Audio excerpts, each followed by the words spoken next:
जो इतिहास हमारा वास्तविक है वो तो हमें पढ़ाया ही नहीं जाता। तो इसके लिए जो रामकथा सितारों से सुनिए इतनी महत्वपूर्ण कंट्रीब्यूशन है सरोज जी की और दिनेश जी की, और उसका विमोचन करके मेरे को सौभाग्य है मेरा। कि वाल्मीकि जो हिंदू भारत का इतिहास है, उनका कहना ये था कि वो कैलेंडर का मोहताज नहीं है कि वो शक संवत फॉलो करे या विक्रम संवत करे या अंग्रेजी कैलेंडर करे या चाइनीज या इजिप्शियन। उन्होंने तो स्काई को देख देख के वर्णन कर दिया। अब वो आप किसी भी कैलेंडर में देखिए, वो स्काई तो बदलने वाला नहीं उसका। अगर ये चैत्र मास शुक्ल पक्ष की नवमी को राम पैदा हुए और उनके सारे के सारे दिए हुए हों विग्रह नक्षत्र कहाँ स्थित थे, तो ये हम सबको मालूम है कि 25,920 साल में द्वारा वही स्काई में दिखाई नहीं दे सकता।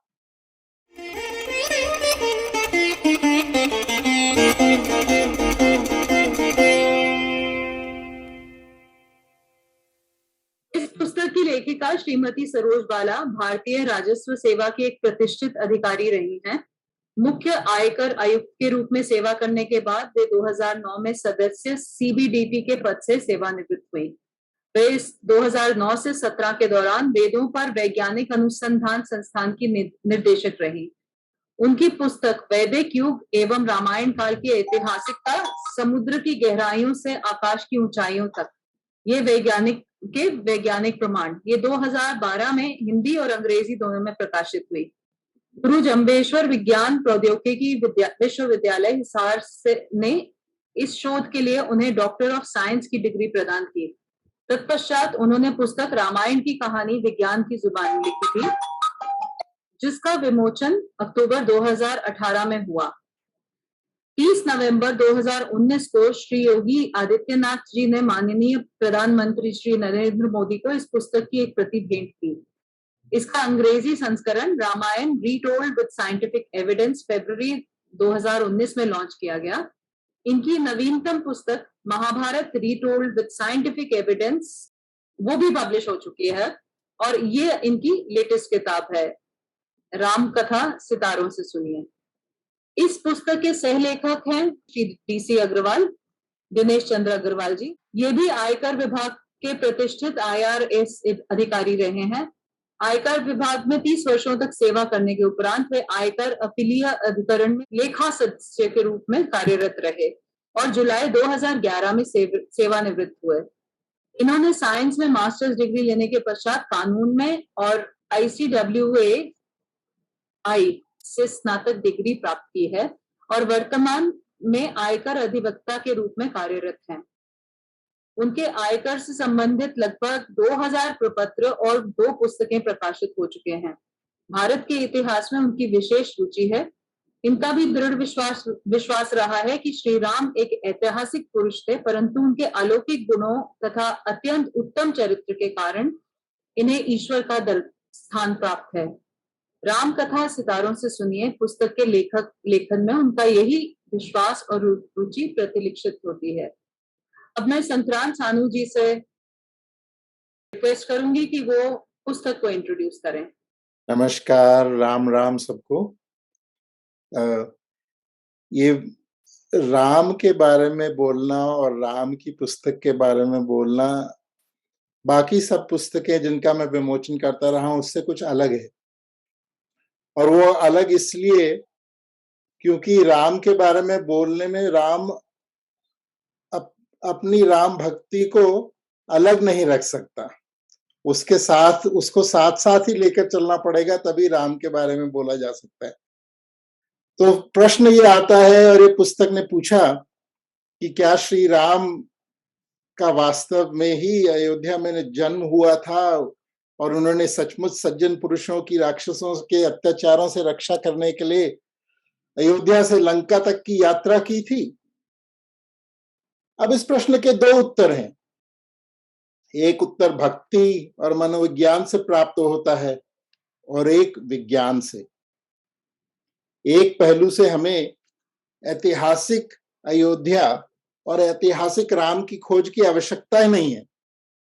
तुलसीदास के शब्दों में हरि अनंत हरि कथा अनंता, कह सुनहि बहुविधि सब संता। कोटि राम है और कोटि रामायण, हरि कथा अनंत है। पाश्चात्य की हिस्ट्री और हमारा इतिहास में यही अंतर है कि हम राम की वास्तविकता सिद्ध करने की आवश्यकता नहीं है। राम हम में समाया है और हम राम में समाये हैं। फिर भी एक तुलसीदास एक और अनोखी बात कहते हैं, नाम बड़ा है राम ते। राम का नाम एक मंत्र है, इस मंत्र के प्रभाव से रत्नाकर वाल्मीकि बन गया। तो फिर हिस्टोरिसिटी का कहां से प्रश्न उठा, अब ये हमको देखना है। हमारे इतिहास में राम की हिस्टोरिसिटी आवश्यक नहीं रही, राम की मर्यादा आवश्यक रही है। राम वास्तविक है, ये तो हम जानते ही हैं। वह हमारे हृदय में वास करते हैं। मर्यादा पुरुषोत्तम के रूप में वह आज भी हमारा मार्ग दर्शाते हैं। लेकिन आज के संदर्भ में हम दोनों कसौटियों पर खतरा उतरना पड़ेगा, इतिहास की भी और हिस्ट्री की भी, क्योंकि हमारे बच्चों को हमारे स्कूलों में केवल एक तरफा मत पढ़ाया जा रहा है। इस मत में हमारा इतिहास केवल काल्पनिक है, और काल्पनिक होने से यह झूठा है। जो सुप्रीम कोर्ट रामनवमी की छुट्टी मनाता है, वह प्रश्न भी उठाता है कि राम वास्तविक थे, उनकी हिस्ट्री क्या है।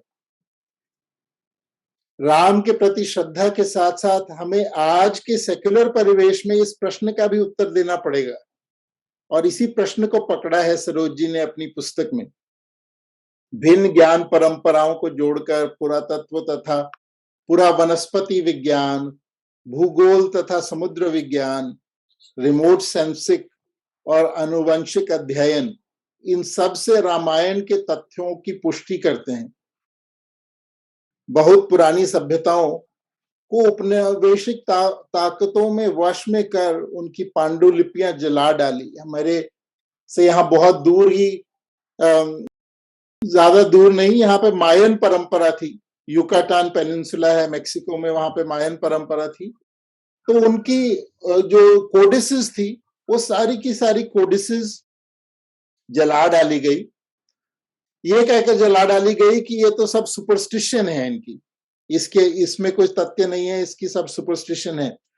तो जब वो पूरी की पूरी हिस्ट्री उन्होंने जला दी, तो औपनिवेशिक ताकतों ने फिर उनकी मायन्स की हिस्ट्री पुनः लिखी। लेकिन जो सरोज जी का अद्भुत काम है, हमारे जो सब ग्रंथ हैं, पुराण है, हमारे इतिहास हैं, हमारे महाकाव्य हैं, उसमें ही एक ऐसे तथ्य छुपे हुए हैं जो सितारे हमें रास्ता दिखाते हैं कि ये वास्तविक इनका काल क्या था, कब हुआ, कैसे हुआ। तो वो सब जो शोध सरोज जी ने की है, वो इस पुस्तक में आज बाहर निकल कर आ रही है। और अब आप सरोज बालाजी से ही सुनिए, राम कथा सितारों से सुनिए। बहुत बहुत स्वागत। मेरा बहुत बड़ा सौभाग्य है आज अपने 3 परम विशिष्ट अतिथि, सारे अतिथि बहुत विशिष्ट है हमारे लिए, बहुत प्रसन्न है हम उनको देख के। थोड़ा सा उनका परिचय देना मेरी एक सौभाग्य की बात है।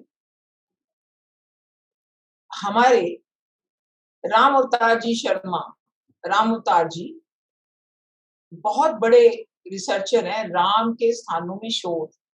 वो 40 वर्ष से अयोध्या से रामेश्वरम तक जाते हैं, वाल्मीकि रामायण और तुलसी रामायण को लेके, और north south east west distance के हिसाब से उन स्थानों को ढूंढते हैं जो रामायण में वर्णित हैं। और फिर उनके ऊपर उन्होंने किताबें लिखी, उन्होंने श्री राम सांस्कृतिक शोध संस्थान ट्रस्ट भी सेट किया। उनकी किताबें पढ़ने में बहुत मजा आता है, बहुत पॉपुलर है वो। उनमें जहां जहां रामचरण चली जाएं, फिर उसके बाद उन्होंने in the footsteps of Shri Ram bilingual किताब लिखी। एक मैंने उनकी एक और किताब पढ़ी, बनवासी राम और लोक संस्कृति, मजा आ गया पढ़ के। तो मैं उनको 21वीं शताब्दी में त्रेता युग का संत मानती हूँ। मैं उनका हार्दिक अभिनंदन और स्वागत करती हूँ। अब हमारे सामने है तंकेश्वर कुमार जी। मैं उनकी किन शब्दों में इंट्रोडक्शन करूं, वो पिछले 10 वर्ष से अधिक समय से वाइस चांसलर रहे हैं यूनिवर्सिटीज के, और वो 5 वर्ष से ज्यादा समय तक GJ university of science and technology Hisar के वाइस चांसलर रहे, और आजकल वो सेंट्रल यूनिवर्सिटी ऑफ हरियाणा के वाइस चांसलर है। फिजिक्स उनका सब्जेक्ट है। बहुत किताबें और बहुत आर्टिकल लिखे हैं। उनको कितने अवार्ड मिल चुके हैं गिनने मुश्किल है, मगर मैं सिर्फ 3 अवार्डों के नाम लूंगी। एक उन्हें अवार्ड मिला most dedicated vice chancellor award, दूसरा उन्हें मिला लाइफ टाइम अचीवमेंट अवार्ड, तीसरा विद्यासागर अवार्ड, और बहुत लंबी लिस्ट है, मैं आपको मगर मैंने इस फोरम पे उनको रिक्वेस्ट करके क्यों बुलाया, उसका कारण ये है कि वो इस सब्जेक्ट में और इस तरह की रिसर्च में, क्योंकि फिजिक्स के स्टूडेंट हैं वो तो स्काई व्यू मेरे से बेटर समझते हैं, उनसे तो जाके मैं समझ लेती हूँ कि आप बताइए, और बहुत इंटरेस्ट रखते हैं, और उन्हीं की इंस्पिरेशन थी कि आपने रामायण की कहानी विज्ञान की जुबानी तो लिख दी, अब उसकी शॉर्टर सिंपलर वर्जन लाइए, वो लिख दी। तो मैं उनका बहुत हार्दिक अभिनंदन और स्वागत करती हूँ कि आज हम सभी भाग्यशाली हैं कि वो हमारे साथ आज इस मंच पे शामिल हैं। आचार्य बालकृष्ण जी को कौन नहीं जानता? पतंजलि आयुर्वेदा के वो फाउंडर हैं, पतंजलि के दूसरे सारे ऑर्गेनाइजेशंस के वो स्वामी रामदेव के साथ को फाउंडर हैं, और उनकी उनकी प्रशंसा करना तो सूरज को दिया दिखाने के समान है। आप ये सोचिए कि ना उन्होंने किसी स्ट्रक्चर्ड स्कूल, कॉलेज, यूनिवर्सिटी में एजुकेशन नहीं ली, मगर वो आज तक मेरे पास उनकी 35 किताबों की लिस्ट है जो उन्होंने लिखी है, और वो उसमें इंग्लिश में, हिंदी में, जैसे आयुर्वेद जड़ी बूटी रहस्य, कितने वॉल्यूम है जड़ी बूटियों के उनके ऊपर। Secrets of Indian herbs English में उनकी है। रोगी स्वयं चिकित्सक उन्होंने लिखी है। फिर उन्होंने सबसे लेटेस्ट उनका काम है checklist of world herbal encyclopedia. मैं उनसे पिछले 4 साल 5 साल में इस पुस्तक के बारे में बात करती रही हूँ, और वो ये बता रहे थे कि मैं विश्व भर की हर जगह जो पैदा होती हैं, कोशिश ये है, बड़ी टीम बनाई हुई है विश्व भर में, और हर जगह की हर्ब में क्या मेडिसिनल वैल्यू है उसका एनसाइक्लोपीडिया बना रहे हैं। उसका पहला वॉल्यूम उन्होंने छपा लिया है। 67,000 जड़ी बूटियों की मेडिसिनल वैल्यू उसमें दी गई है। तो ये हमारा सौभाग्य है, और सभी जानते हैं कि वो क्या आज की डेट में आप नेट खोलो तो सबसे पहले दिया होता है द बिलियनियर मतलब इतना बड़ा जो पतंजलि का पूरा सेटअप है वो है तो उन्हीं के अंडर, उन्हीं के हाथ में है। तो मगर देखिए कि कहाँ से कहाँ एक छोटे से आश्रम में, एक बिल्कुल से करनाल के आश्रम में पढ़ के कहाँ से कहाँ पहुंचे हैं, एक बहुत बड़ी इंस्पिरेशन है। तो मैं उनका स्वागत करती हूँ। अब मेरा निवेदन है तंकेश्वर कुमार जी से कि वो इस पुस्तक का विमोचन करें। मैं सबसे पहले बहुत आपको बधाई देता हूँ। आपकी जो किताब है राम कथा सितारों की वाणी, तो आज जो विश्वास जो मुझे लगता है कि मैडम सरोज जी ने हमें दिलवाया है, वो एक साइंटिफिक पूरी कैलकुलेशंस करके अपने ग्रहों की दशाओं को तिथियों में कन्वर्ट कर और उन तिथियों को उन सभी चीजों से कोरिलेट करके, चाहे वो ओशियोग्राफी हो, चाहे वो बोटनी की हो, चाहे और बहुत सारी जो मैं समझता हूँ साइंस हो सकती है, तो सब चीजों से उन्होंने उन चीजों को देखा है, और जो पूरा जो इनका पूरा जीवन काल है उनको एक तिथियों में बदल दिया है। और आज जो वो किताब देने जा रहे हैं, तो मुझे लगता है कि ऐसी किताब है कि जो एक आम आदमी भी उसे पढ़कर जो विश्वास कर पाएगा कि कैसे एक जो भी चीज जब लिखी जाती है उसमें कैसे एक साइंटिफिक जो है चीजें उसमें शामिल हो जाती है, और उसको कैसे रिकन्वर्ट किया जा सकता है। ये एक साइंटिस्ट के लिए बड़ी एक बहुत सोचने वाली बात है। और जो आदमी जो है उसको किताब को पढ़ेगा तो मुझे लगता है कि जो लोग इस विषय अंधविश्वास करते हैं, जो लोग मानते हैं कि ये मिथ है, वो उनका भी जो है मुझे लगता है कि उनको कुछ सीखने को मिलेगा।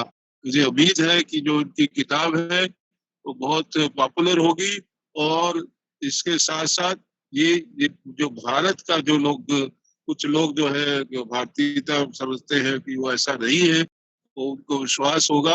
और एक बहुत बड़ा काम जो है मैं समझता हूँ मैडम सरोज जी ने और दिनेश जी ने कर दिखाया है। मैं उनको बहुत बहुत बधाई देता हूँ। जय हिंद, जय भारत। हमारे लिए बहुत सौभाग्य की बात है कि जिस प्रकार प्राचीन काल में ऋषि शोध करके जनमानस को चैतन्य रखते थे, इसी प्रकार ऋषिकाएं भी थी जो पूरा सहयोग करती थी ऋषियों को और भारत के ज्ञान विज्ञान को विश्व में फैलाती थी। उन ऋषिकाओं का नाम लेना समय बहुत हो जाएगा, लेकिन मैं मानता हूं कि सरोज जी ने जिस तरह का काम किया है, सरोज जी आज के युग की ऋषिका हैं और भविष्य में इनके इस योगदान को उसी प्रकार समझा जाएगा जिस प्रकार प्राचीन ऋषियों का सम्मान के साथ नाम लिया जाता है। जहां तक पुस्तक के बारे में बात है, सरोज बाला जी ने अब तक जो पुस्तकें लिखी उसके बारे में चर्चा हो चुकी है, इसलिए मैं उसको मैं नहीं कहूंगा। लेकिन सरोज जी ने जिस प्रकार किया है उस संबंध में मेरा निवेदन ये करना है कि एक तो सरोज जी ने दूसरों को पढ़कर नहीं लिखा, सरोज जी ने स्वयं भूमि से जुड़कर ये सारे शोध किए हैं। इस तरह हम कह सकते हैं कि ये मूल है, नया है, किसी की नकल नहीं है। इतना ही नहीं, उन्होंने पोंगापंथी कोई बात नहीं की, सारी बातें जो कुछ कही उसके वैज्ञानिक प्रमाण ढूंढे हैं। आसमान से लेकर पाताल तक और भूमि पर जो कुछ उपलब्ध है, सरोज जी ने वो वैज्ञानिक ढंग से किया और जो कुछ लिखा वो एकदम तर्क संगत ढंग से लिखा है। इसी तरह से सरोज जी ने ये जो राम द्रोही कहूंगा मैं तो उनको, जो रामद्रोही तरह तरह का जनता में भ्रम फैला रहे हैं, वैज्ञानिक प्रमाण देकर सरोज जी ने उनके ऊपर करारा जवाब दिया है। और ऐसे लोगों का जो राम जी के अस्तित्व में प्रश्न चिन्ह लगाते हैं, सच पूछो तो उनके मुंह पे ताला लग जाएगा, अब भी लग गया है। उनकी पुस्तकें इस प्रकार की रही हैं। सरोज बाला जी ने ये जो पुस्तक लिखी है, ये केवल आज के लिए उपयोगी नहीं है, ये भविष्य में हमारा एक इतिहास बनेगी और आने वाली पीढ़ियों को ये सतत जागृत और मार्गदर्शक बनी रहेगी, ऐसी मैं आशा करता हूं। आपने केवल रामत्व पर काम नहीं किया, राम जी के विज्ञान पर काम किया, राम जी के भूगोल पर काम किया। हमने हमारे जो विद्वान है अभी तक अधिकांश ने राम जी के रामत्व पर काम किया। राम जी कैसे राजा, कैसे योद्धा,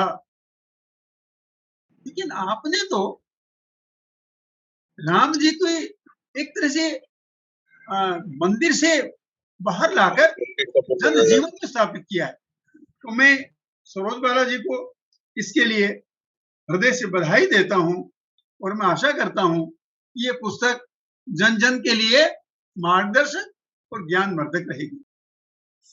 प्रणाम। सर्वप्रथम तो माता सरोज बाला जी और भाई दिनेश जी और पूरी टीम से मैं क्षमा चाहूंगा। सुदूर हिमालय की तलहटी में हूँ, उन्हीं भगवान श्री राम के आदर्श और मर्यादाओं के साथ में अपनी संस्कृति के यज्ञ और साधना की परिप्रेक्ष्य में हम यहाँ पर हैं। अद्भुत रचना है भगवान श्री राम को इतिहास और अतीत सितारों के माध्यम से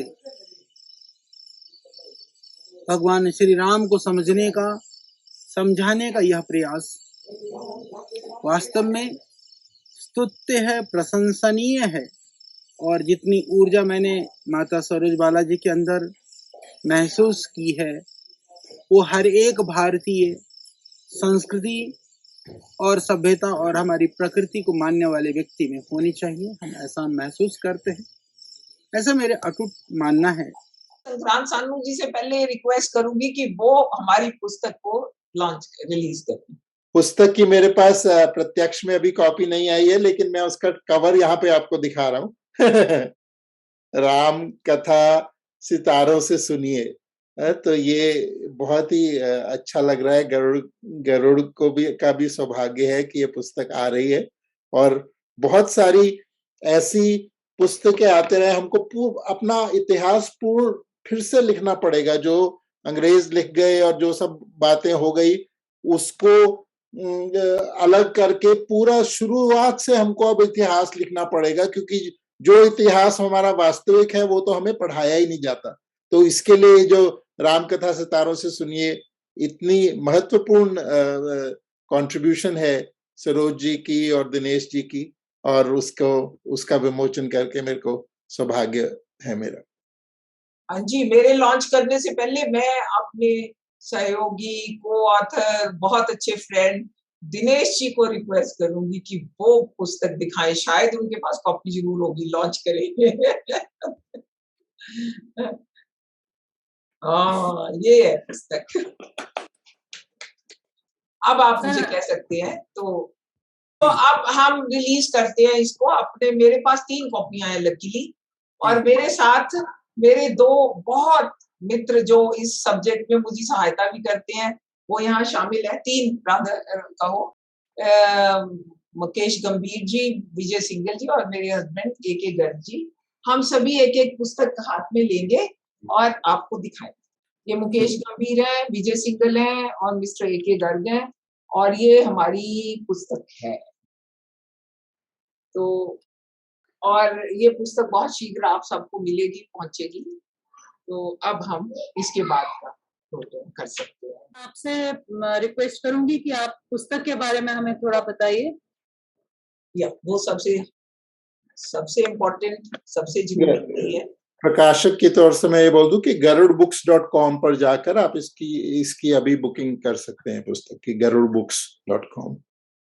देखिए, ये जैसे बताया, मैं तो इंडियन रेवेन्यू सर्विस में थी और आज से 9 साल पहले तक कभी इंग्लिश के सिवा किसी लैंग्वेज में काम नहीं करा था, उसी तरह पढ़े थे। मगर एक इस सेंचुरी के शुरू होते ही एक धुन लग गई। धुन ये लगी कि भाई रामायण और महाभारत और ये सब हमारे वेद और ये कल्पना में है या ये वास्तविकता में। कोई इंसिडेंट होते गए कि ये क्यों जानना जरूरी है। जानना जरूरी यही है कि जो कल्पना है, जिसको हम ये कह के छोड़ देते हैं तो भगवान है, वो हमारे हीरो नहीं बनते थे। हमारे मन में समाये रहेंगे, हम उनकी पूजा भी कर सकते हैं। तो कुछ इंसिडेंट ऐसे हुए कि ये जानना जरूरी हो गया कि राम, कृष्ण ये सब वाकई में आए, वो नर से नारायण बने या वो काल्पनिक भगवान थे। मगर आज के जमाने में इसको जानना, आस्था में तो जैसे साधु साहब ने कहा, हम सबके मन में, तन में, रोम रोम में राम बसे हैं भारतवर्ष वासियों के। तो ये जानने का तरीका क्या है? अब चैलेंज यही था कि ये जानने का तरीका प्योरली साइंटिफिक होना चाहिए।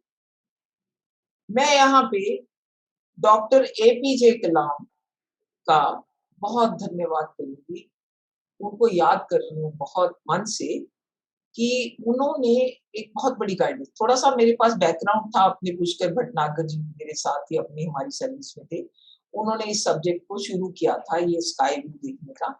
मगर APJ कलाम जी बहुत क्लियर थे कि वाल्मीकि जो हिंदू भारत का इतिहास है, उनका कहना ये था कि वो कैलेंडर का मोहताज नहीं है कि वो शक संवत फॉलो करे या विक्रम संवत करे या अंग्रेजी कैलेंडर करे या चाइनीज या इजिप्शियन।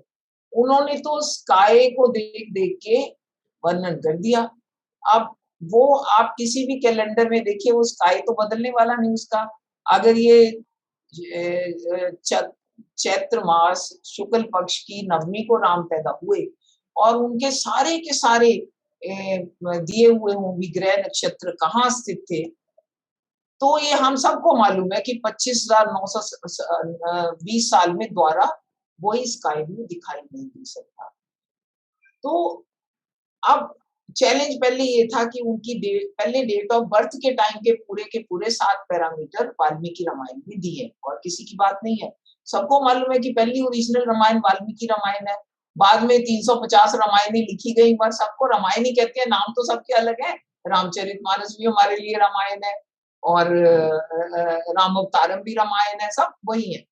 तो रामायण सबसे ओरिजिनल है और वाल्मीकि जी ने खुद ही लिखा कि जब उन्होंने इसकी रचना कर ली तब श्रुति स्मृति से आई पहले कि अब दुनिया को इसको कैसे बताया जाए।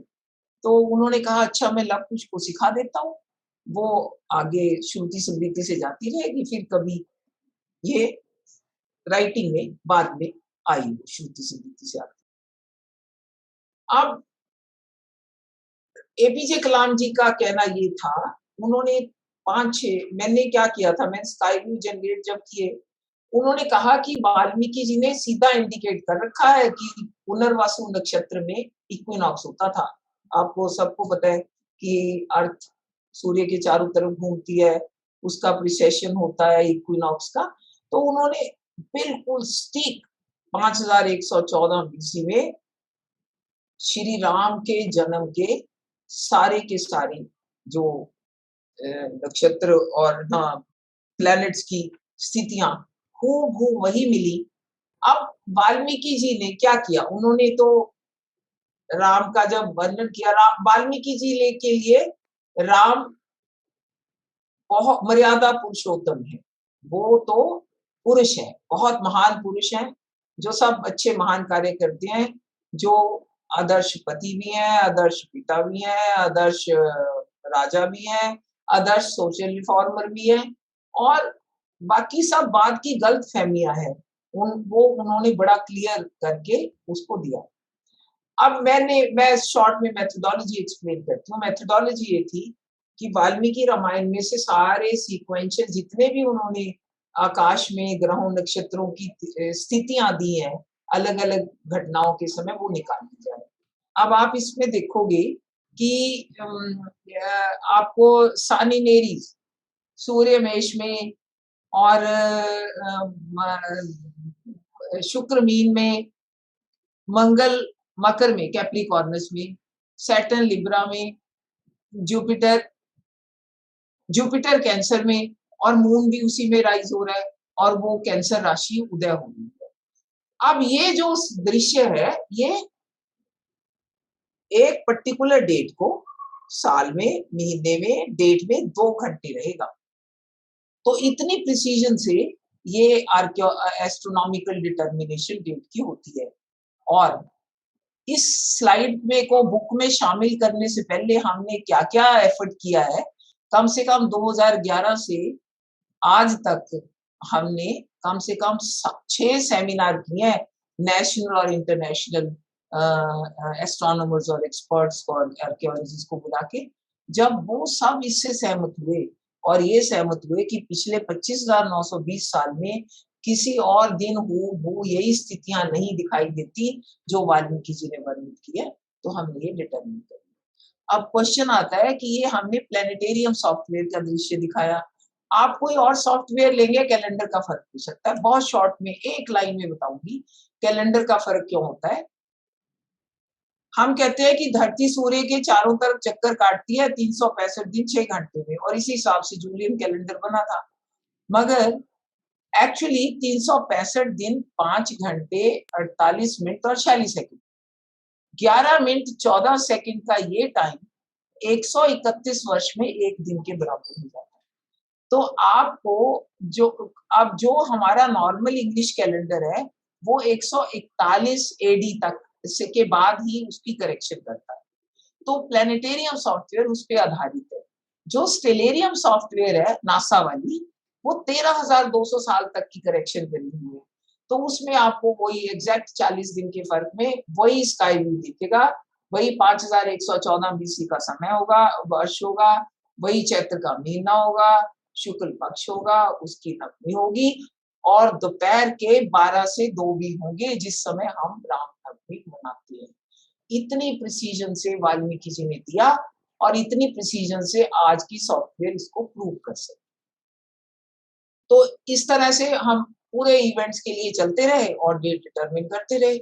मेरे तो अभी तक रोंगटे खड़े हो जाते हैं जब मैं ये सॉफ्टवेयर चलाती हूँ। अगर टाइमर पे लगा दो तो कहीं आधे दिन का भी फर्क नहीं आता।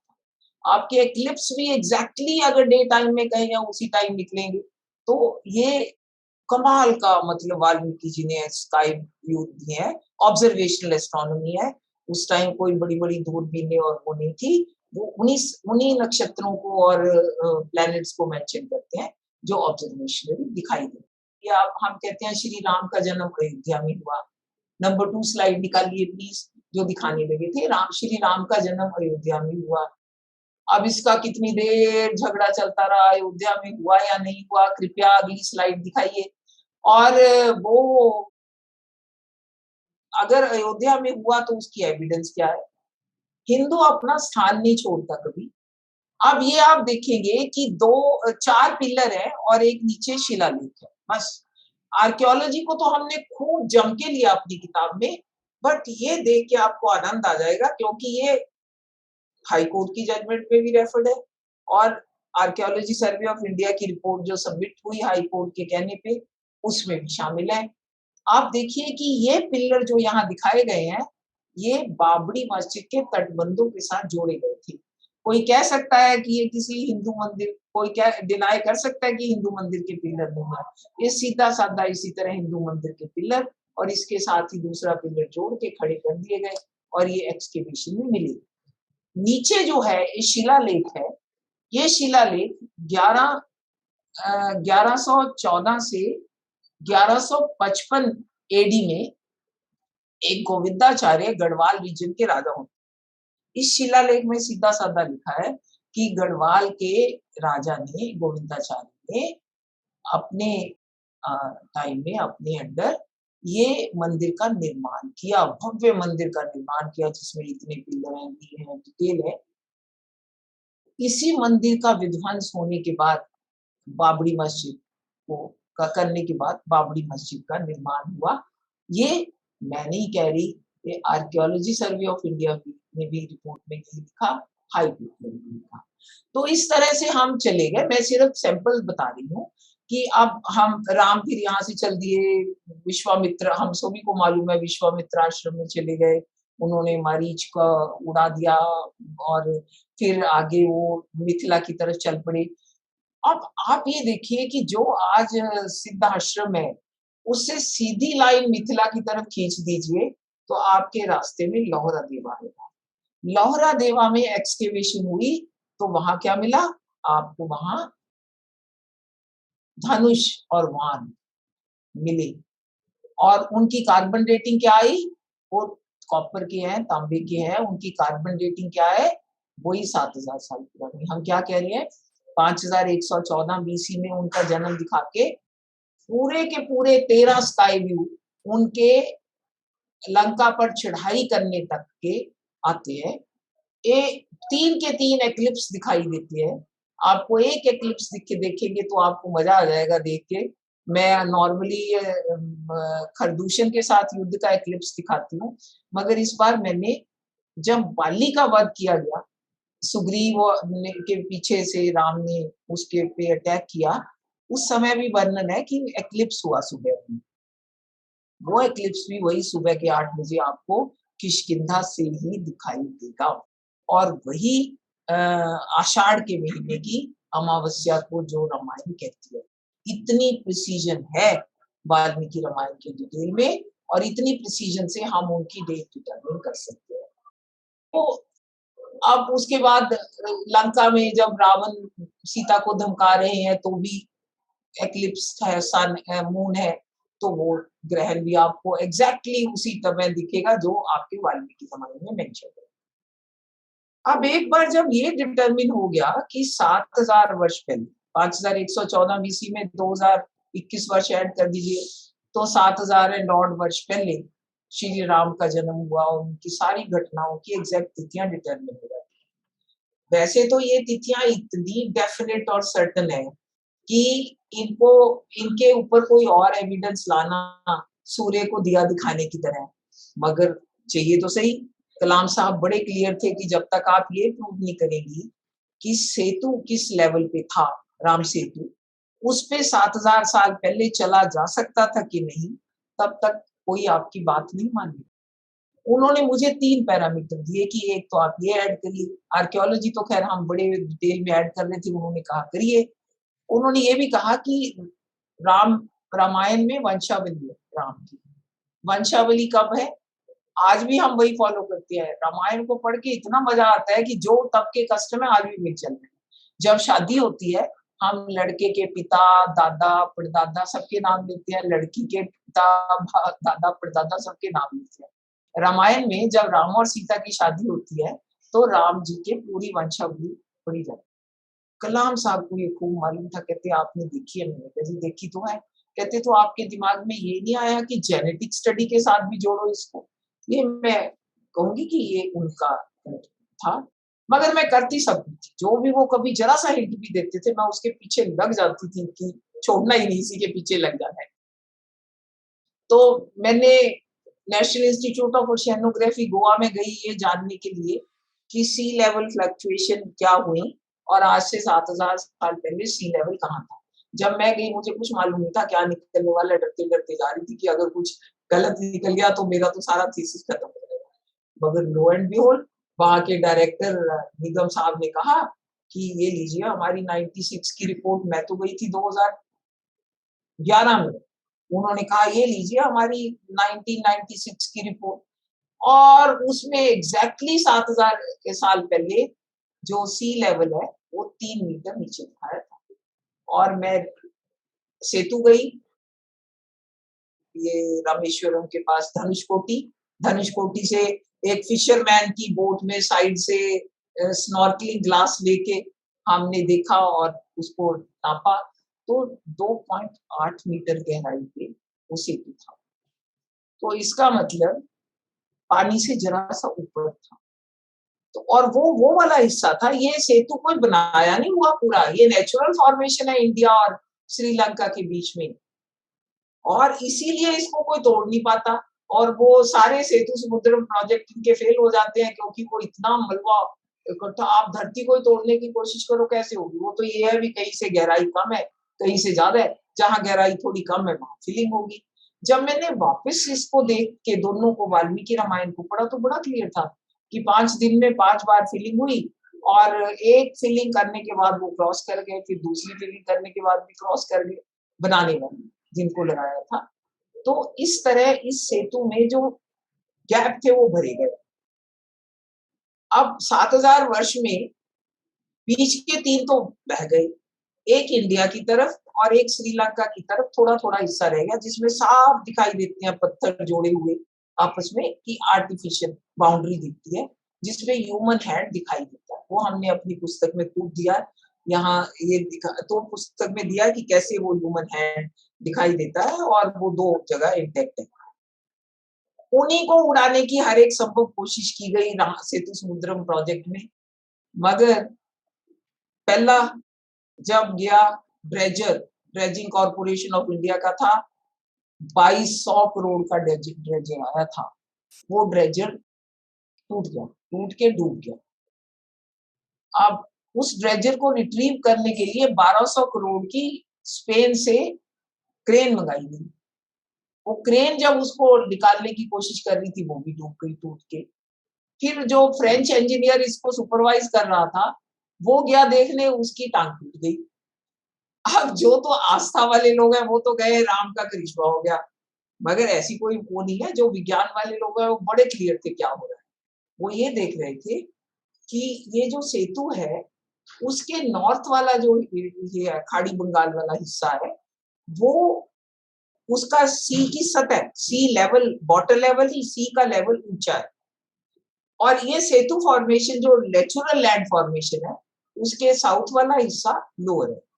तो जैसे ही वो इसको ब्लास्ट करने की कोशिश करते थे, दूसरी साइड का पूरा डिपॉजिट ऊपर आ जाता था।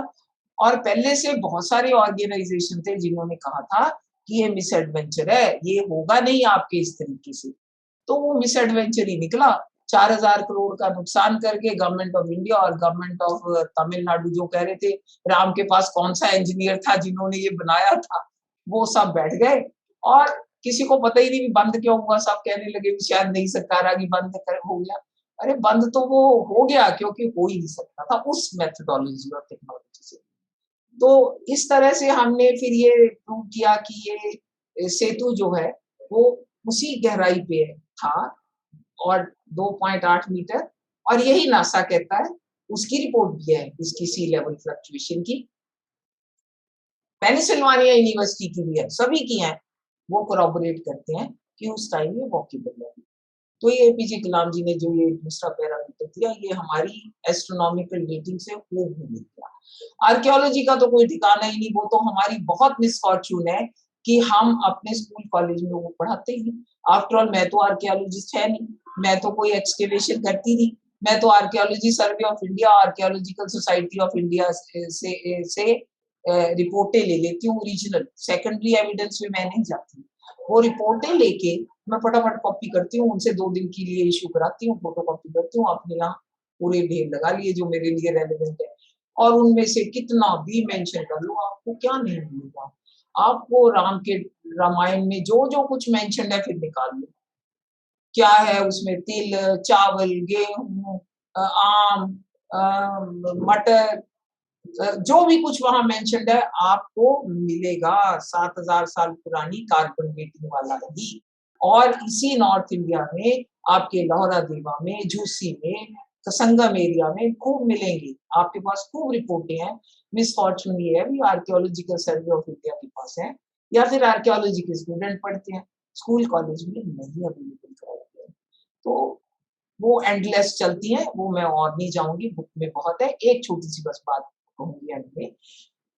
अब अगला क्वेश्चन ये था कि अगर रामायण में वंशावली दे रखी है तो हमारे पास क्या एविडेंस हो सकती है जेनेटिक, जो ये बताए कि ये 7000 साल पुराने से इंडिया में हमारे को तो ये पढ़ाया जाता है कि 1500 बीसी में हम जंगली थे, बाहर से कोई एरियन आए। तो फिर अगर 7000 साल पहले रामायण का युग था, 5000 साल पहले महाभारत का युग था, तो हम बहुत अच्छी सालों से इंडिजिनसली इंडिया में डेवलप करते आ रहे हैं। महाभारत में तो फर्दर डेवलपमेंट हो चुकी है रामायण के बाद।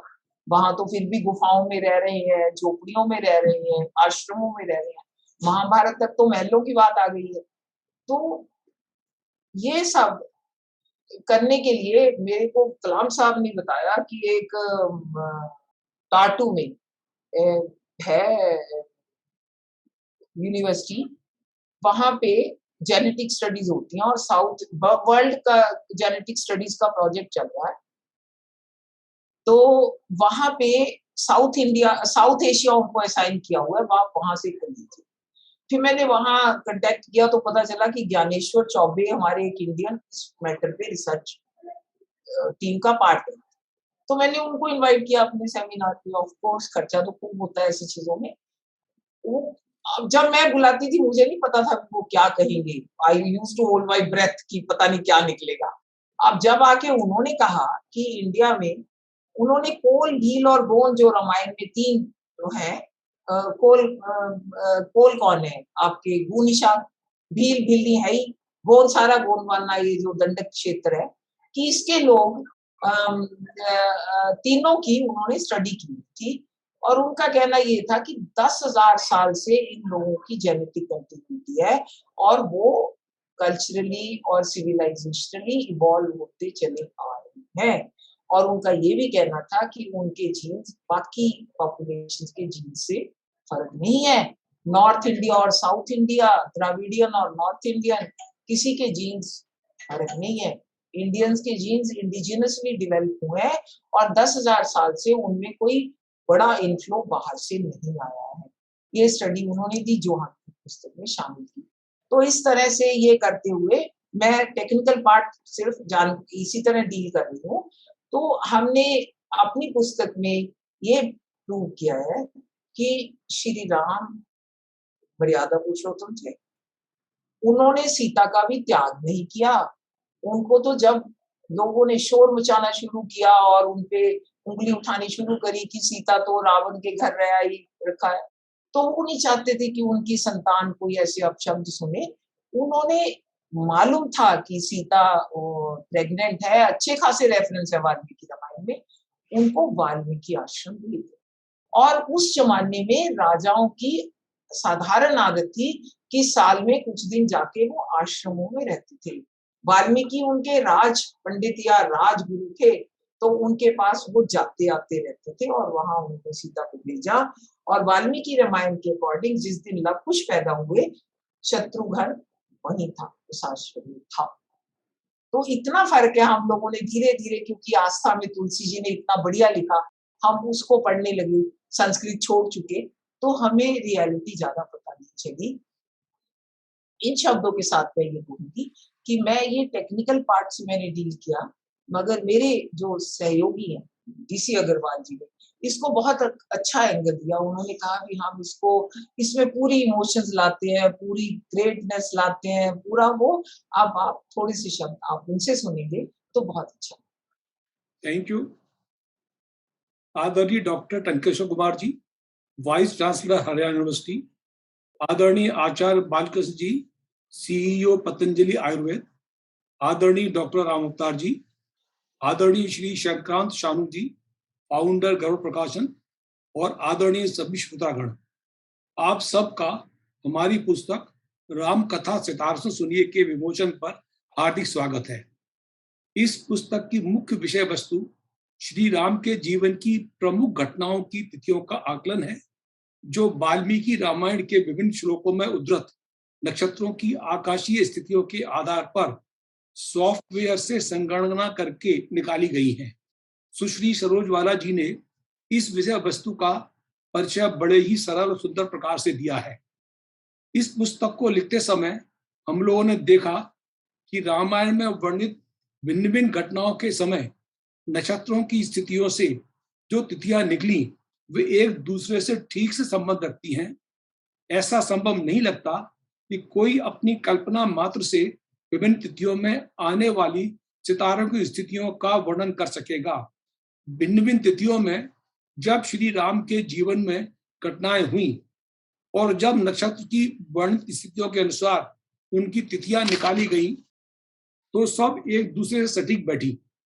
दिनांकों का और नक्षत्रों की स्थितियों का कोई अंतर नहीं मिलता।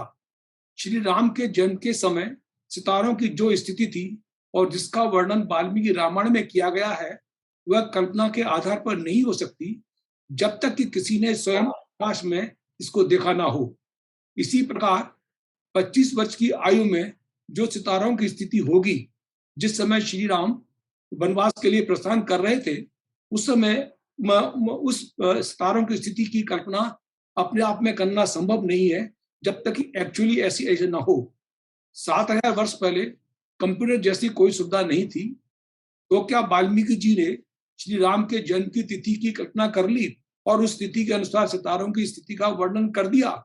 ये कैसे संभव है कि श्री राम के जीवन की भिन्न भिन्न घटनाओं के समय तारों की स्थिति की गणना केवल कल्पना मात्र हो सकती है? ये सब संभव नहीं लगता।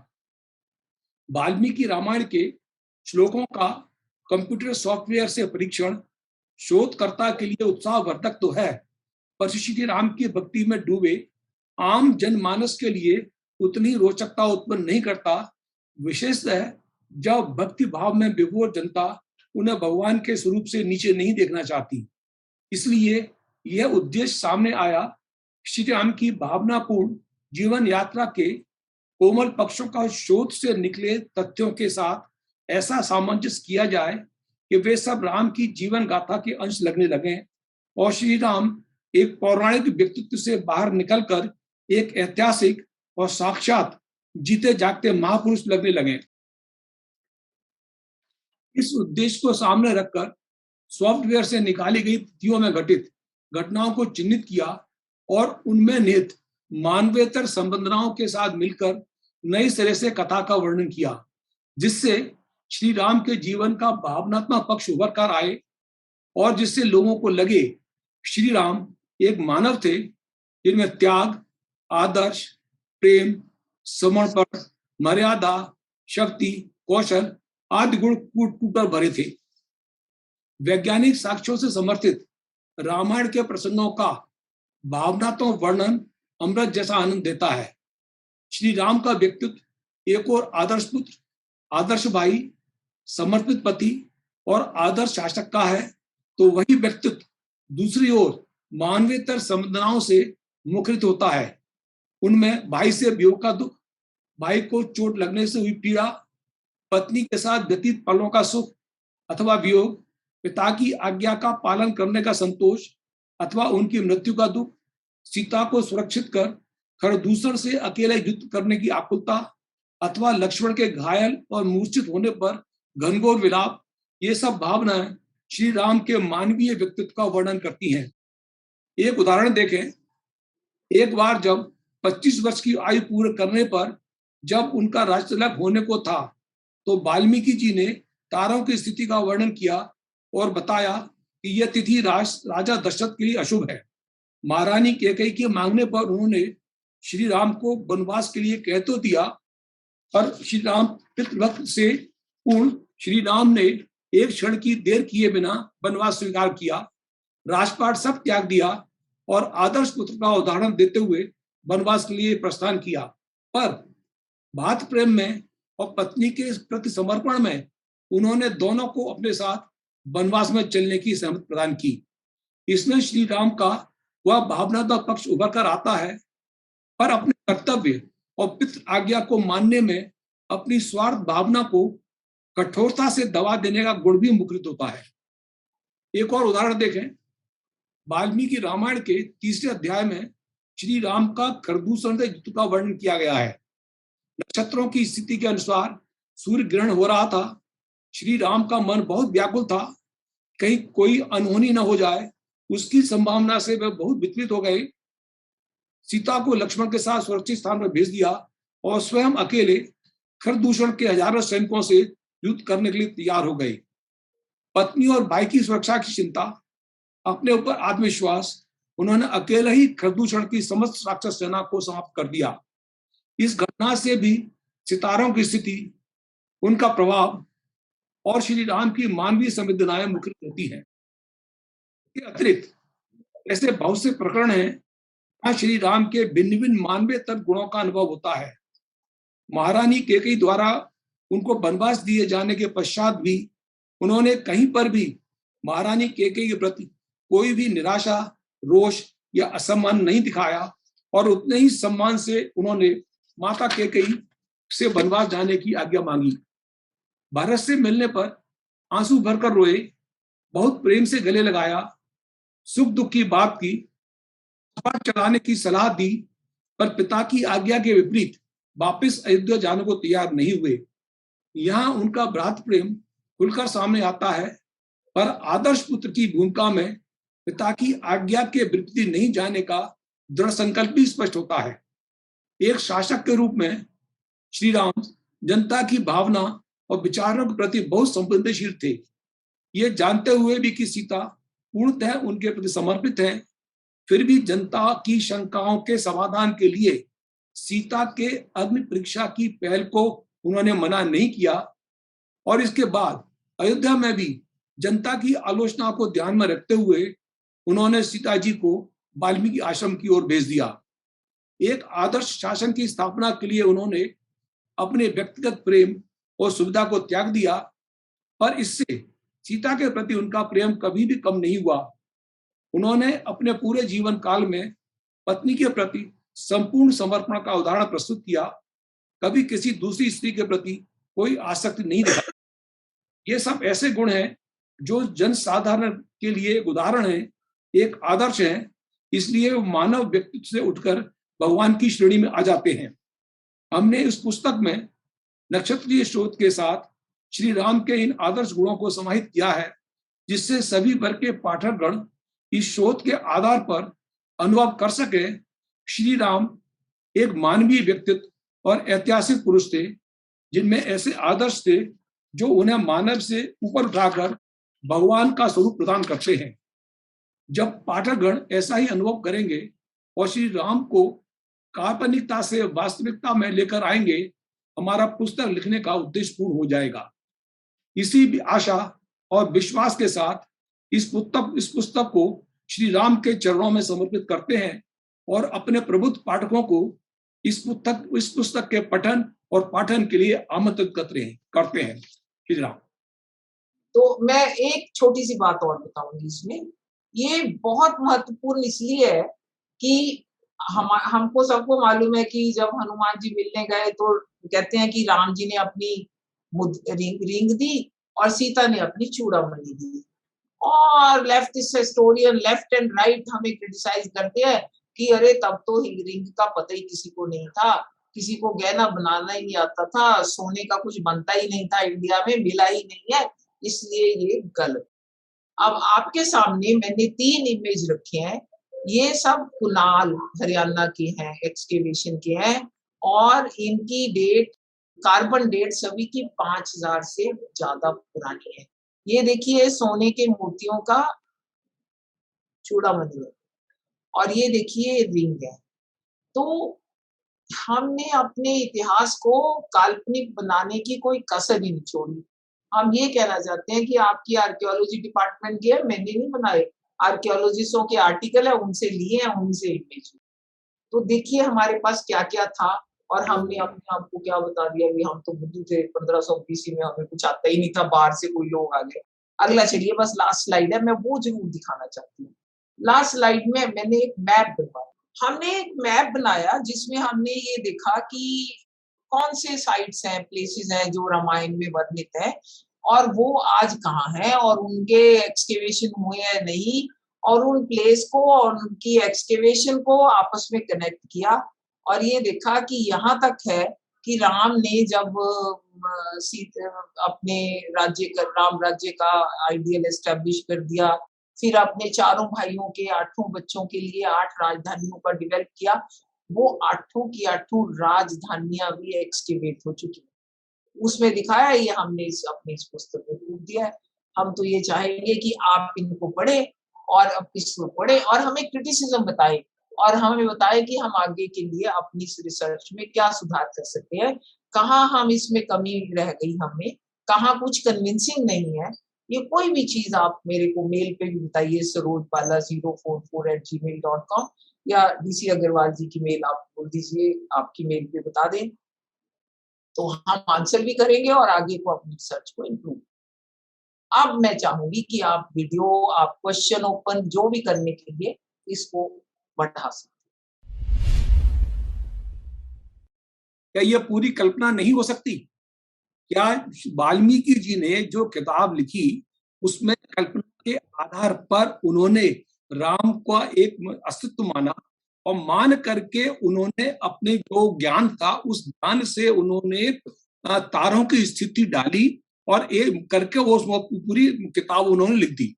तो क्या केवल उन तारों की स्थिति से आप ट्रांसलेट करके, ट्रांसफर करके क्या आप ये कह सकते हैं कि वाकई ये श्री राम हुए थे? क्या कोई कल्पना मात्र से इन सारी चीजों को लिख सकता है क्या?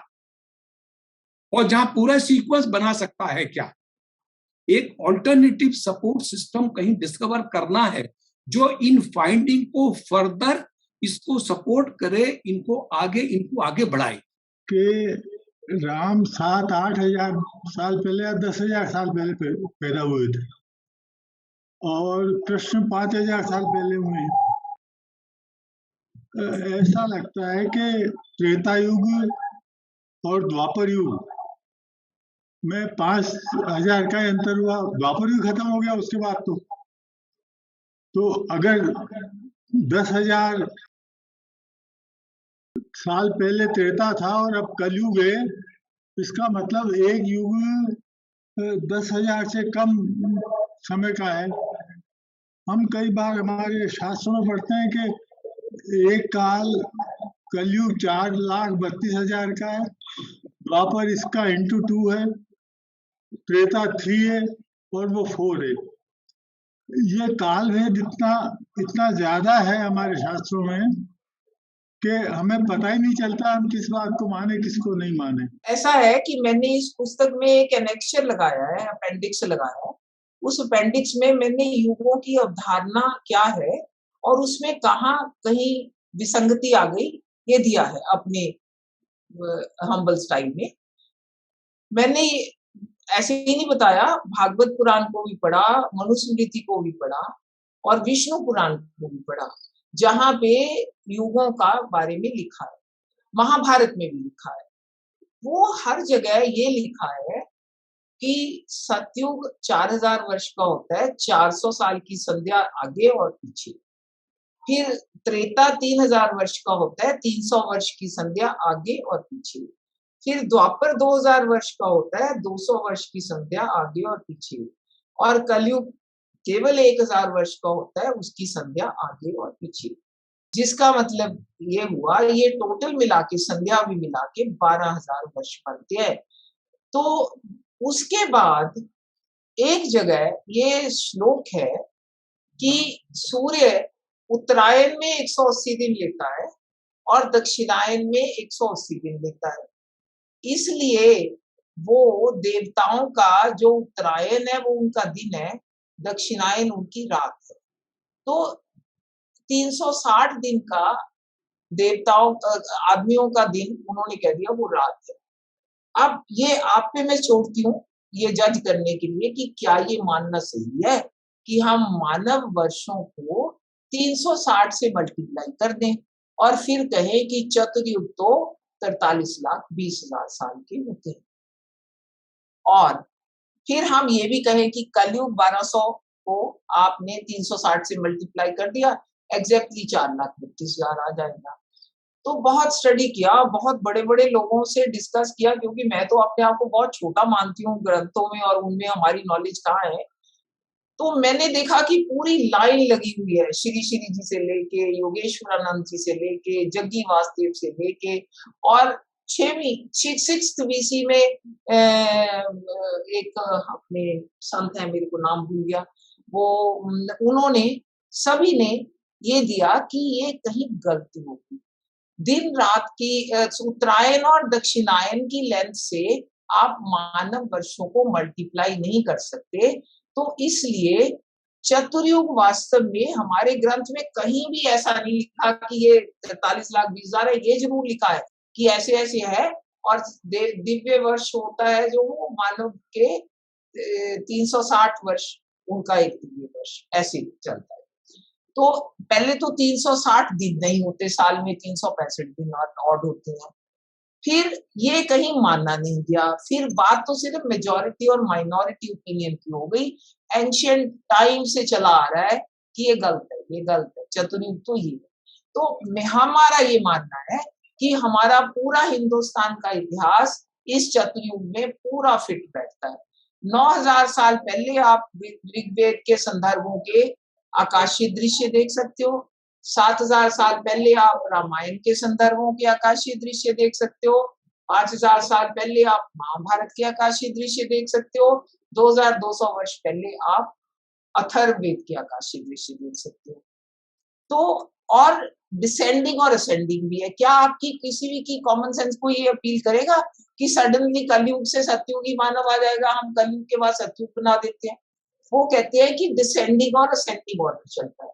सतयुग, त्रेता, द्वापर, कलयुग, फिर कुछ साल इन बिटवीन निकल जाएंगे, फिर असेंडिंग ऑर्डर में कलयुग, द्वापर, त्रेता, सतयुग। ये कहने वाले बहुत बड़े-बड़े संत हैं। मैंने 8 संत मतलब विद्वान है, मैं संत शब्द नहीं यूज करूँ, साइंटिस्ट है, इंडियन भी हैं, फॉरेनर भी हैं। मैंने उन सबको कोट भी किया है, उनके रीजंस भी दिए हैं। एक छोटा-सा आर्टिकल अपनी किताब में लगाया है ताकि युगों की इस अवधारणा को समझा जा सके। ये मेरा मानना है, बाकी सबका। मैं सरोज बाला मैडम और दिनेश अग्रवाल जी का ही कुलीग हूँ। मैं भी भारतीय राजस्व सेवा को बिलोंग करता हूँ। मेरा ये है, जैसे अभी दिनेश जी ने कहा ना कि हमें अल्टरनेटिव एक लिंक डेवलप करना पड़ेगा beyond a particular period of time, prove that these events really these events really took place during that period, and it is not a mythological story, and it is a historical fact. So, is there any way we can reconstruct history up to 8,000 years back or something like that? Is there any way to reconstruct history that way? मैं जवाब दूं madam इसका? मैं अपने दोस्त हैं, भाई है हमारे. अब सवाल ये होता है, कोई भी साइंटिफिक चीज जब तरीके से प्रूव होती है तो जब तक कि उसको डिस्प्रूव ना हो वो प्रूव मानी जाती है. और अगर उसको फर्दर प्रूव सब्सिक्वेंट साइंटिस्ट को, सब्सिक्वेंट जो रिसर्चर्स है उनको आगे नया मेथड डेवलप करके उस चीज को सपोर्ट करना है या डिस्प्रूव करना है. पर ये तो आज की डेट में जो मैडम ने काम किया है उसके अगेंस्ट में कोई भी चीज नहीं है जो ये कह सके कि ये गलत है. बाकी सब कल्पना करिए, आर्गू करिए, कुछ करिए, वो नहीं, मैं कल्पना की और इसकी हिस्टोरिसिटी के बारे में मुझे कोई डाउट नहीं है.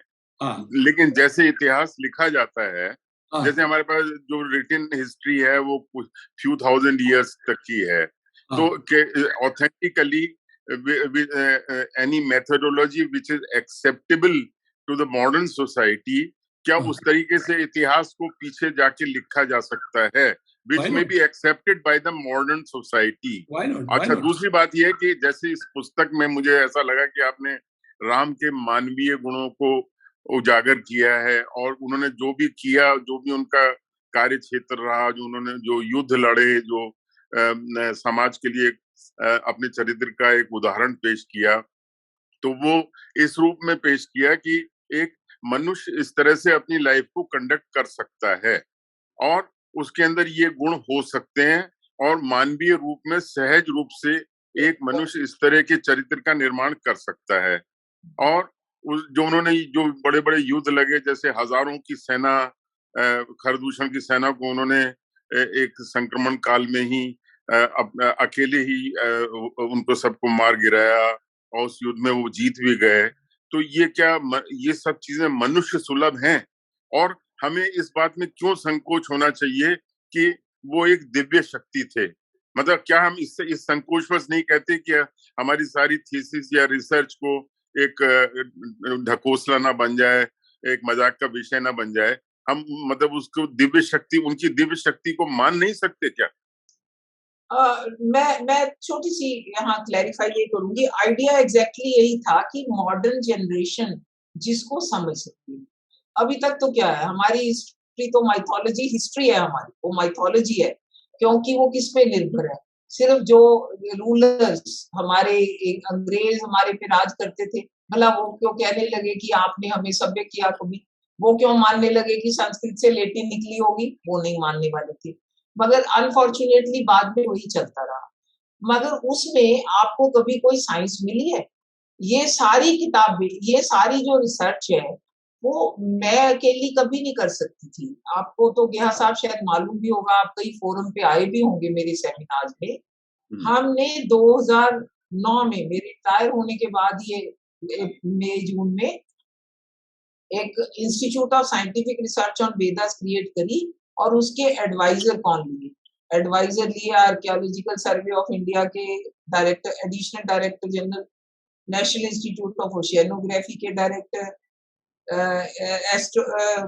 कैलेंड्रिकल कैलकुलेशन जो करते हैं एस्ट्रोनॉमिकल सेंटर ऑफ नैनीताल के डायरेक्टर, और कैलकाटा में हमारे पोजिशनल एस्ट्रोनॉमी सेंटर के डायरेक्टर, और आर्कियोलॉजी में तो बिश्त साहब एंड मंजुल साहब एंड ऑल कितने लोगों को लिया.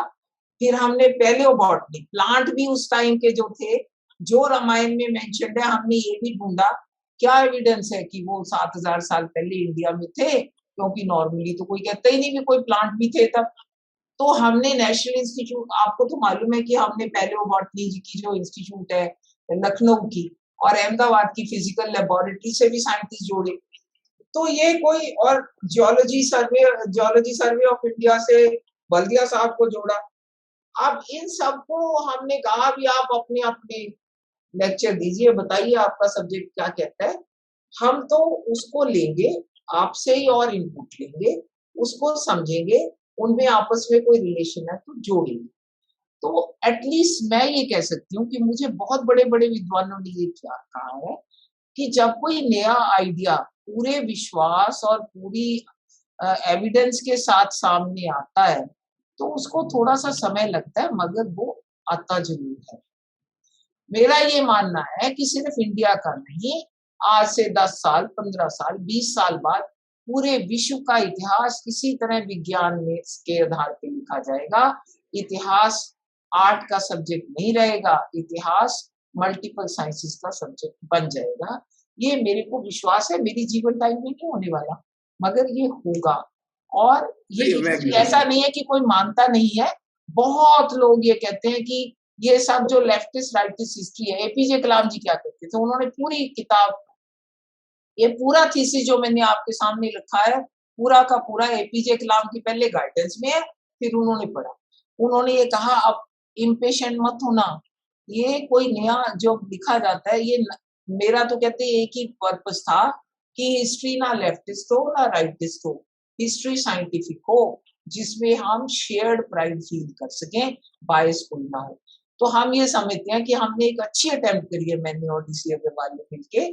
पहले एक हमने और कोई भी किताब भी लिखी इस सब्जेक्ट पे कि ये बिगिनिंग होगी और लेफ्टिस्ट राइटिस्ट हिस्ट्री नहीं रहेगी।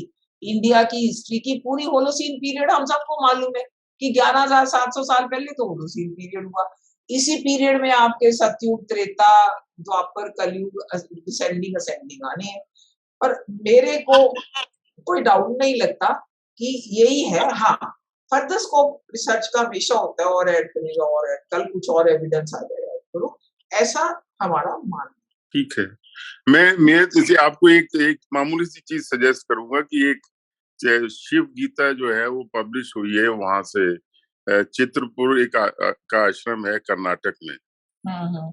तो वो लोग, उनका मठ है और वहां पर mostly headed by Saraswat Brahmins and they are very realised souls.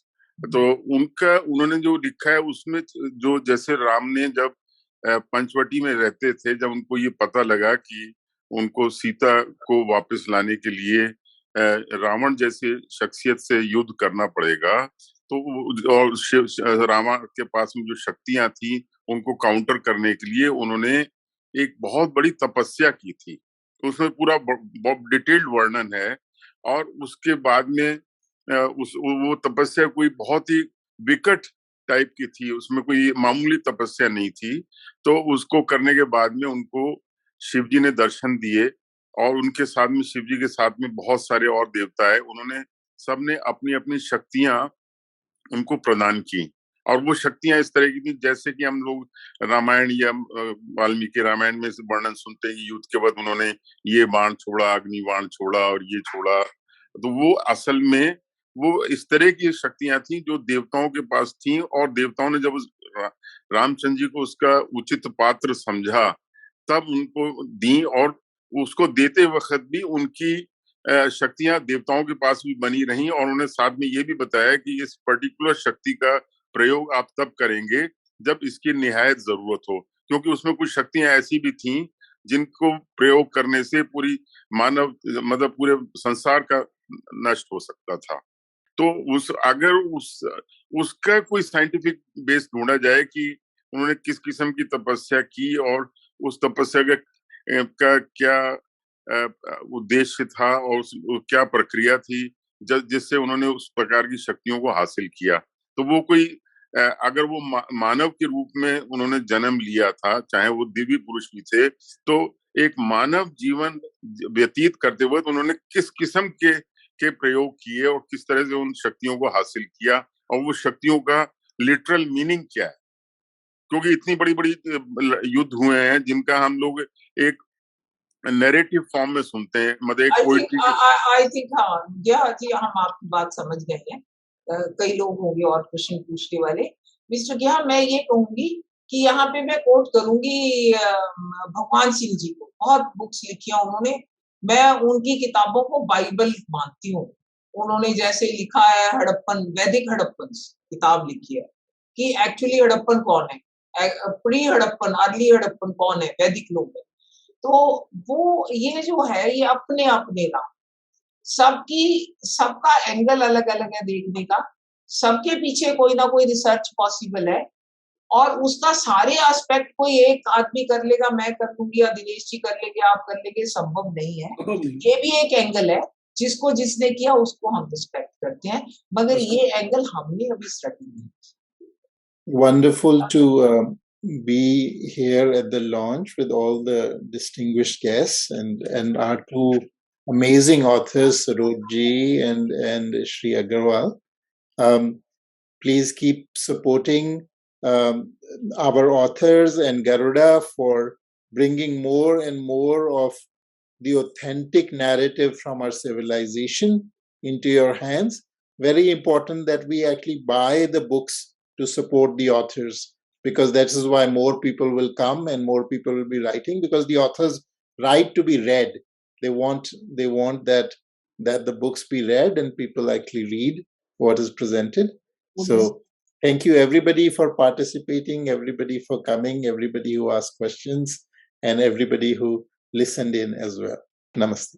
माननीय सदस्य यहाँ आए हैं, मेहमान आए हैं, तो धन्यवाद देने का मेरा एक अधिकार और मेरा कर्तव्य बनता है। तो मैं कहूँगा सबसे पहले प्रोफेसर टंकेश्वर जी को, जिनके आशीर्वाद से, जिनके सपोर्ट से और जिनके उत्साहवर्धन से हम ये सारी रिसर्च वर्क संभव हुई और ये किताब लिखने की प्रेरणा मिली। हम रियली उनके बहुत आभारी हैं। वो यहाँ आए, यहाँ आकर के अब ज्वाइन करके हमारा उत्साहवर्धन किया और आगे भी काम करने के लिए जो उन्होंने सपोर्ट दिया है, और हम उसके लिए बहुत बहुत आभारी हैं। इसी प्रकार डॉक्टर राम अवतार शर्मा जी के बारे में क्या कहूं मैं दो लाइनें अभी मैंने लिखी है उनके लिए। बड़ी साधना बड़ी लगन से राम किए साकार, बड़ी साधना बड़ी लगन से राम किए साकार, जहां चरण पड़े राम के वहां पहुंचे राम अवतार। बहुत बहुत धन्यवाद आपका, बहुत बहुत राम धन्यवाद आपका।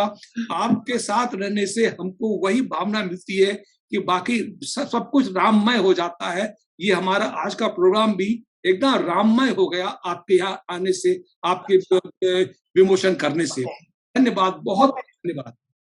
ये पतंजलि के श्री बालकृष्ण जी नहीं है, फिर भी जो मैसेज आया है उसके आधार पर मैं उनको बहुत बहुत धन्यवाद दूंगा कि उन्होंने अपना बहुमूल्य समय निकालकर हमारे लिए वीडियो प्रेषित किया, और वो वीडियो से हमको जो एनकरेजमेंट मिला, जो सपोर्ट मिला, उसके लिए हम उनको बहुत बहुत धन्यवाद देते हैं, उनका बहुत आभार प्रकट करते हैं। और सबसे महत्वपूर्ण जो धन्यवाद के हकदार हैं वो है हमारे श्री शांतराज सानू जी। उन्होंने जितनी मेहनत से, जितने प्यार से और जितनी लगन से इस किताब का जो उन्होंने प्रकाशन किया है, और कई दफा हम लोगों ने बार बार कुछ ना कुछ में अपना रद्दो बदल, कुछ चेंज, कुछ नया डालने की कोशिश किया। उन्होंने बड़े सहर्ष से उसको स्वीकार किया और कभी भी कोई भी किसी किस्म का एक विरोध या निराशा प्रकट नहीं की। और जो आउटपुट किताब का आया है रियली बहुत ही अट्रैक्टिव है, और उस सब के लिए हम आपको बहुत बहुत बहुत दिल से धन्यवाद देते हैं। आपके साथ एसोसिएशन बनाए रखने के लिए हमारा प्रयत्न रहेगा। Thank you to everyone. Finally मैं सभी अपने श्रोतागणों को, सभी अपने पाठकों को जो इसमें शामिल हुए, उन सबको धन्यवाद देता हूं, जो उन्होंने इतना अपना बहुमूल्य समय निकालकर हमारे साथ जुड़े और जुड़ करके इतने प्रेम से और इतनी जो है ना धैर्य से हमको सुना। Thank you all, thank you all, thank you all, thank you.